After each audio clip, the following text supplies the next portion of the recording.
देखिए, हम कोई नसीहत नहीं दे रहे, बल्कि हमने उनको उनकी संवैधानिक जिम्मेदारी को याद दिलाया है जो वो भूल चुके हैं। ये जो आरएन जुलूस जो निकाले गए पूरे देश में, और उस जुलूस में हर जगह पर वायलेंस हुआ, चाहे मध्य प्रदेश हो, राजस्थान हो, गुजरात हो, कर्नाटक हो, गोवा हो। जहाँ जहाँ ये आरएन का जुलूस गया, प्रोसेशन गया, वहाँ पर वायलेंस हुआ। तो वहाँ की सरकारें सरासर नाकाम साबित हुई उस वायलेंस को रोकने के लिए। और क्यों सरासर नाकाम साबित हुई? बल्कि वो सरकारें खुद, जो अंग्रेज़ी का लफ्ज़ इस्तेमाल करूँगा, कि ये तो जो गड़बड़ हुई वो स्टेट कॉम्प्लिसिट वायलेंस था, स्टेट कॉम्प्लिसिट वायलेंस हुआ है। और आप दंगाइयों को दंगा करने से रोक नहीं सकते।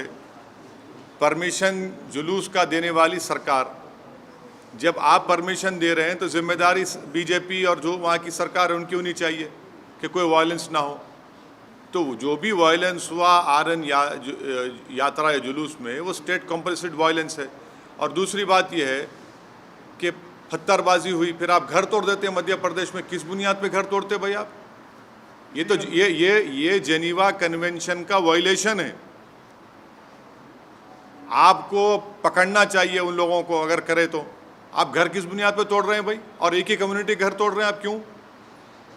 और आपको कौन ने अख्तियार दिया घर तोड़ने का? चलिएगा, इलीगल है तो नोटिस दीजिए। क्या वही घर इलीगल है, दूसरे घर इलीगल नहीं है? एक ही कम्युनिटी के मध्य प्रदेश में आप घरों को तोड़ते हैं। और जो बच्चे अभी अडल्ट नहीं हुए, 70 बच्चों को आप उनको मारपीट करते हैं। और फिर दुनिया ने वीडियो देखा कि महिलाओं को, ज़ईफ़ महिलाओं को, बुज़ुर्ग महिलाओं को, 70 साल की महिलाओं को आप उनको मार के हाथ और पैर तोड़ देते हैं उनका। पुलिस तोड़ती है उनका, मध्य प्रदेश की पुलिस। ये आप काम कर रहे हैं। राजस्थान में हुआ, क्या कर राजस्थान कांग्रेस सरकार? भाई आपकी सरकार ने उनको परमिशन दिया। जब परमिशन आप देते हैं तो कैसा वायलेंस होता है फिर? घर जलाए जाते हैं, वहाँ पर दुकानें जलाई जाती हैं, टारगेटेड घर जलाए जाते हैं राजस्थान में, कर्नाटक में होता है ये। तो ये पूरे कंट्री में इतने 6-7 प्रदेशों में अगर हो रहा है, तो ये देखिए, ये एक ऐसा नहीं है, पूरा प्लानिंग से हो रहा है ये। और आप टारगेट कर रहे हैं वो मुस्लिम माइनॉरिटीज़ को। सिर्फ क्यों कर रहे हैं भाई मुस्लिम टारगेट? आप पहले आप बोलते हिजाब नहीं पहन सकते, सेकुलर स्टेट है। गोश्त नहीं खा सकते, सेकुलर स्टेट है क्या? फिर आप कानून बना देते फिर उसके ऊपर। कहाँ पे रुकेगा बात? ये mob lynching, state sponsored violence, अब स्टेट कॉम्प्लिसिट वायलेंस, और संघ परिवार लो इंटेंसिटी वायलेंस कर रही पूरे देश में। ये परफेक्ट कर चुके हैं अपनी चीज़ को। लो इंटेंसिटी वायलेंस करते हैं, यहाँ करो, वहाँ करो, इधर करो। सरकार की जिम्मेदारी बताइए? सरकार की जिम्मेदारी है ही नहीं है। आप सो रहे थे, कैसा दंगा होने दिया आपने? कितने पुलिस वालों को सस्पेंड किया आपने? कितने आईपीएस अफसरों को सस्पेंड किया आपने? इससे बात साबित हो रही कि आपकी पूरी रजामंदी से, जिसको हमने कहा अंग्रेजी का लफ्ज़ स्टेट कॉम्प्लिसिट वायलेंस है, बिहार में होता है। हमारे खिलाफ बातें करते हैं, बकवास करते हैं। कैसे मस्जिद के बजा के झंडा लगाते हैं भाई? आप बताइए, कैसे लगाते हैं कोई भी? इसका जिम्मेदार कौन है? मैं हूं जिम्मेदार उसका। तो ये सब चीज़ें हो रही हैं। सर, करौली में बीजेपी तो ये अरेस्ट करने की एक्सोडस हो रहा है हिंदूज का, और कोई पुलिस वाला कुछ बोल रहा है कि मतलब सर वहाँ पुलिस वाला एडमिट करें कि कैमरा पे गवर्नमेंट का फेलियर होता है इसके। राजस्थान करौली में जो कुछ हुआ, मध्य प्रदेश में जो कुछ हुआ, गुजरात में आनंद, हिम्मतनगर, खंभाट में जो कुछ हुआ, कर्नाटक में जो कुछ हुआ, गोवा में जो कुछ हुआ, वहाँ की सरकारों की रजामंदी से ये स्टेट कॉम्प्लिसिट वायलेंस हो रहा है। और टारगेट पे कौन है? कौन उस प्रोसेशन का परमिशन देता है? सरकार देती है। तो सरकार जब देती है तो सरकार कैसे वायलेंस होने देती है वहाँ पर? और फिर मध्य प्रदेश में, राजस्थान में घर जलाए जाते हैं, दुकानें जलाई जाती हैं, और मध्य प्रदेश घर तोड़ते हैं। किस बुनियाद पे घर तोड़ेंगे भाई आप? कौन से कानून तहत तोड़ रहे हैं आप? बताओ, कानून बताओ हमको। और आप मासूम बच्चों को 13-14 साल के बच्चों को पकड़ के पीटते हैं, मारते हैं, रोड पर लिटाकर उनको। सर ये बताइए, रामनवमी के दिन जेएनयू में एक ये मटन नहीं खाना या नॉनवेज नहीं, आस्था के लिए आस्था मेरी आस्था नहीं है क्या? मेरी आस्था भी है हिजाब पहनना, मेरी आस्था नहीं है। तो आप एक काम करिए ना, फिर जितना एक्सपोर्ट होता है गोश्त उस दौरान में बैन करिए इंडिया में। मैंने गोश्त का एक्सपोर्ट आप बैन नहीं करेंगे क्योंकि आपको डॉलर मिलते हैं, और वो जो मासूम बेचारा जो दिन में 100 रुपये 200 रुपये कमाता, उसके कारोबार को आप लगाते हैं। आस्था की बुनियाद पर देश चलेगा या संविधान के ऊपर चलेगा? बता दीजिए आप। फिर मेरी आस्था क्या होगा बताइए? मेरी आस्था भी है रमजान है, फिर शराब की दुकानें क्यों खुली पड़ी हुई है? क्या देश संविधान से चलेगा या आस्था पे चलेगा आप? यानी आपकी आस्था सबसे इंपॉर्टेंट है और दूसरों की आस्था क्या भाड़ में जाए? आपने हिजाब की बात की तो कहा नहीं भाई यूनिफॉर्म है, फिर यहाँ पर यूनिवर्सिटी में क्या गोश्त खाना क्या आस्था आ गया? कहाँ से देश कौन सी राह पे जा रहा है? बीजेपी को, संघ परिवार को हम शुरू से कह रहे हैं कि जिस राह पे आप इस देश को लेकर जा रहे हैं इससे देश कमजोर हो रहा है, देश कमजोर हो रहा है। ये सरकार की जिम्मेदारी है। तो आरएसएस कहाँ से सर? आप आरएसएस को हाँ, आप आरएसएस को नहीं जानते, हम जानते हैं ना। आरएसएस का स्टेट वायलेंस बोल रहे हैं। आपको हम बोलेंगे किताब पढ़ो, we our nationhood defined, bunch of thoughts. ये 2 किताबें आप पढ़ लो जिसमें आरएसएस के उस वक्त के सर संचालक खुद कह रहे हैं कि जब जुलूस निकलता था तो मैं बाजा बजाता था बोल के।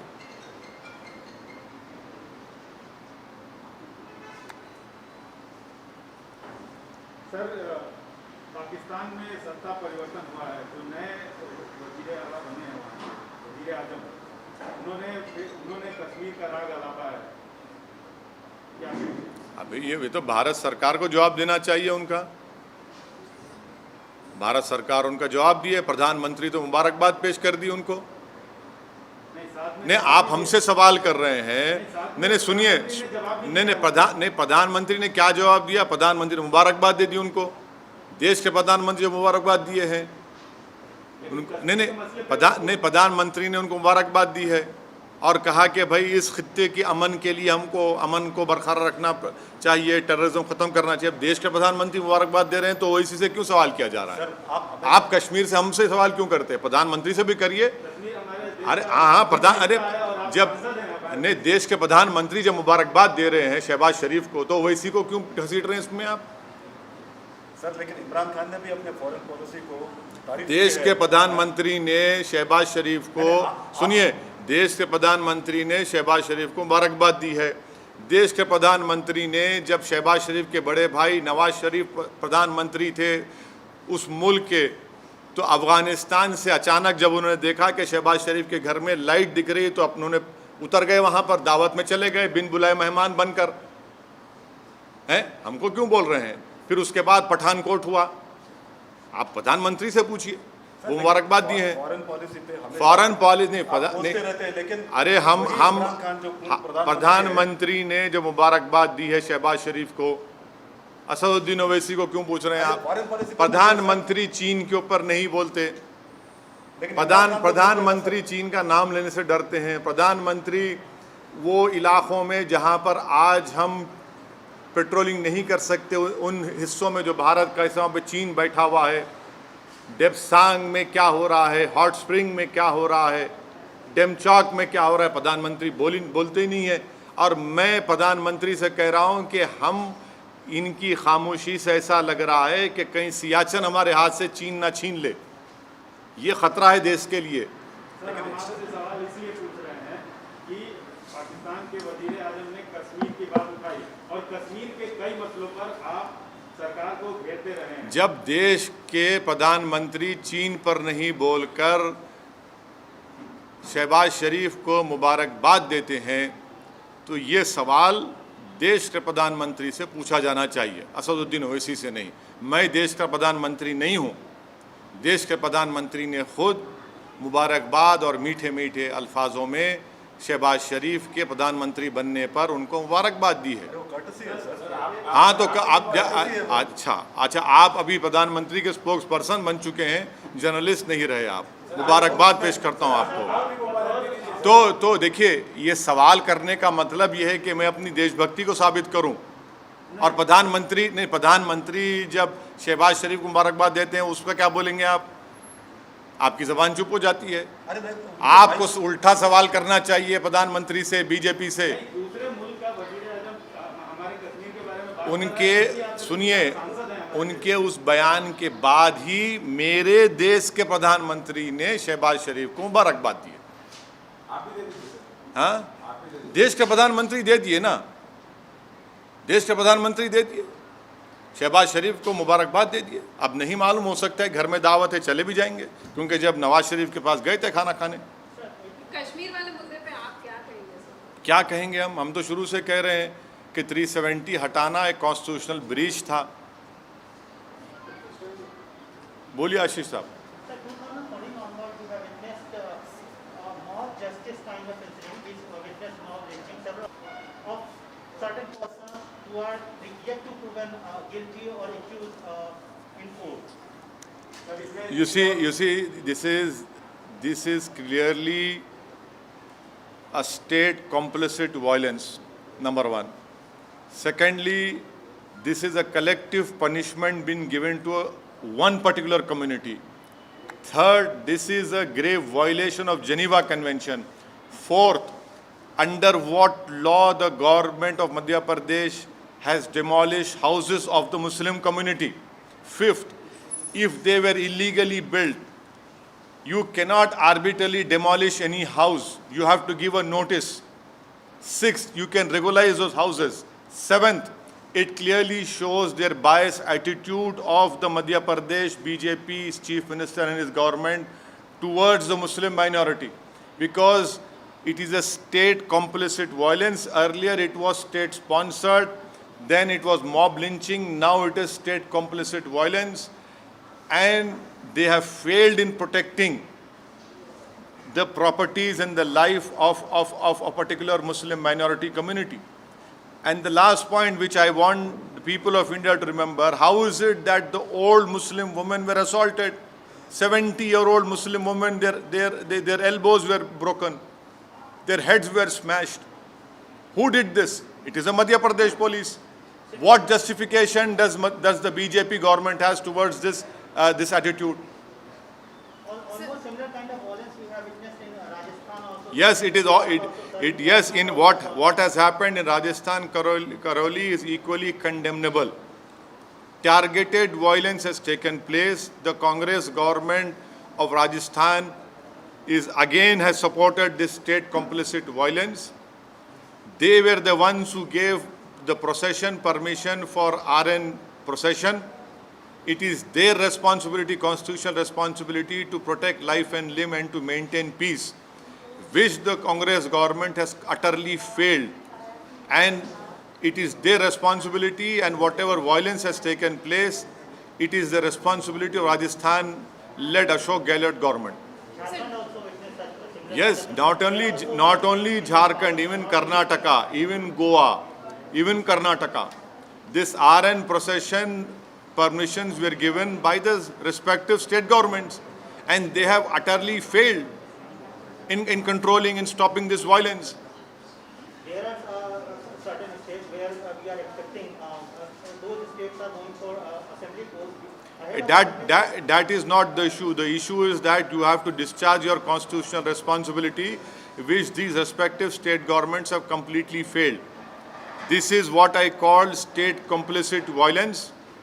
And once again, the Muslim community has been targeted in what happened in all these states in this RN procession. Sir, Shivraj Singh Chouhan ने बुलडोजर्स चलवाए, आप कह रहे हैं मुस्लिम कम्युनिटी को टारगेट कर रहे हो क्या? बिल्कुल। कौन से कानून के तहत आप बुलडोजर चला रहे हैं बताइए? इलीगल कब्जा था तो आप नोटिस क्यों नहीं देते? क्या इलीगल कब्जा सिर्फ मुसलमानों का है, दूसरे लोगों का इलीगल कब्जा नहीं है? बड़े बड़े जो बिल्डिंग खड़ी हुई हैं, चाहे किसी भी हो, उसका नहीं है। अगर आप इलीगल है तो आप नोटिस दो उनको, या रेगुलाइज करो उनको। एक गरीब का टीन का शेड तोड़कर आपको कौन सी खुशी मिल रही है?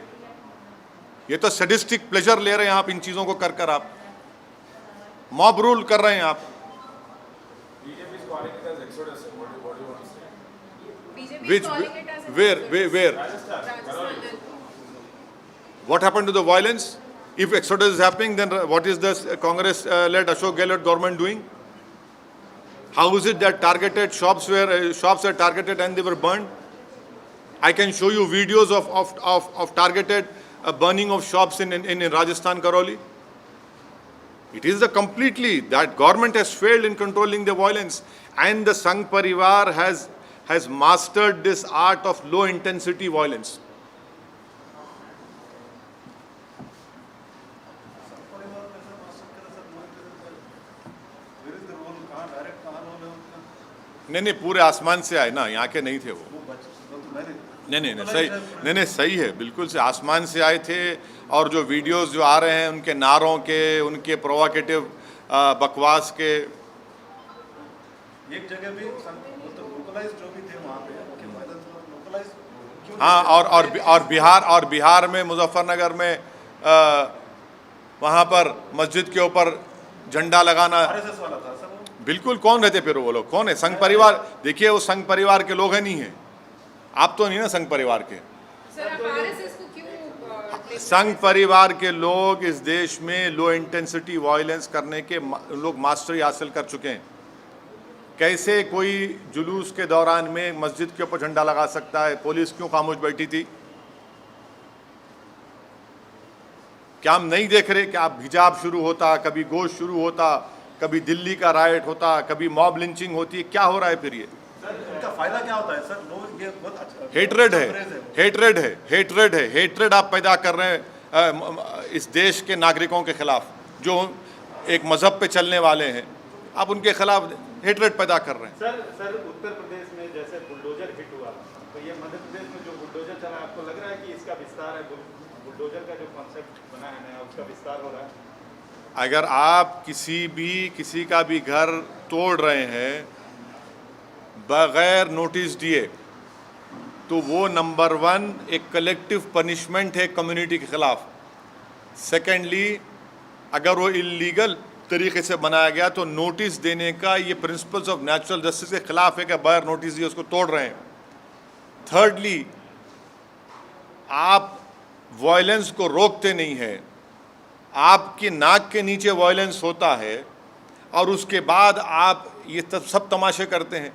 तो ये घर को तोड़ना कौन से कानून के तोड़ रहे हैं घर? बताइए आप। नहीं, मैं दूसरा नहीं, मैं आपको कानून की, संविधान की बात कर रहा हूँ। आप कौन से कानून के घर को तोड़ रहे हैं? बताइए हमको। सर मैं एक बगैर नोटिस दिए आप, ये तो जेनीवा कन्वेंशन के खिलाफ है। वो आपकी बात सही है सर। नहीं, मैं सही बोलता हूँ ना, गलत कब बोला हूँ मैं? वो एक मानसिकता जो जैसे बुलडोजर जो यूपी चुनाव में हिट हुआ, तो एक तरह से अप्रूवल मिल गया कि हाँ इस तरह से मध्य प्रदेश में आप जो आरएन प्रोसेशन में जो वायलेंस हुआ उसी पर स्टिक करिए। मध्य प्रदेश में जो घर तोड़े गए मुस्लिम समाज के, वो कौन से कानून के तहत शिवराज सिंह चौहान बीजेपी ने तोड़े? बताओ हमको। आपने क्यों परमिशन दिया जब आप वायलेंस को कंट्रोल नहीं कर सकते? अगर वो इलीगल थे तो नोटिस क्यों नहीं देते आप अपनी नाकामी को छुपाने के लिए, आप अपने स्टेट कॉम्प्लिसिट वायलेंस को छुपाने के लिए आप एक कलेक्टिव पनिशमेंट मुस्लिम समुदाय को दे रहे हैं। ये जेनीवा कन्वेंशन के खिलाफ है, ये इंसानियत के खिलाफ है, प्रिंसिपल्स ऑफ नेचुरल जस्टिस के खिलाफ है। इसको हर उस शख्स को जो संविधान पर भरोसा करता, यकीन करता, उसको कंडेम करने की जरूरत है इस हरकत को। आपने मध्य प्रदेश में 70-75 साल की मुस्लिम महिलाओं को सर फोड़े हैं, उनके हाथ पैर तोड़ दिया आपने। 13-14 साल के बच्चों को रोड पर लिटाकर आपने उनको पीटा। ये आपका गवर्नेंस है।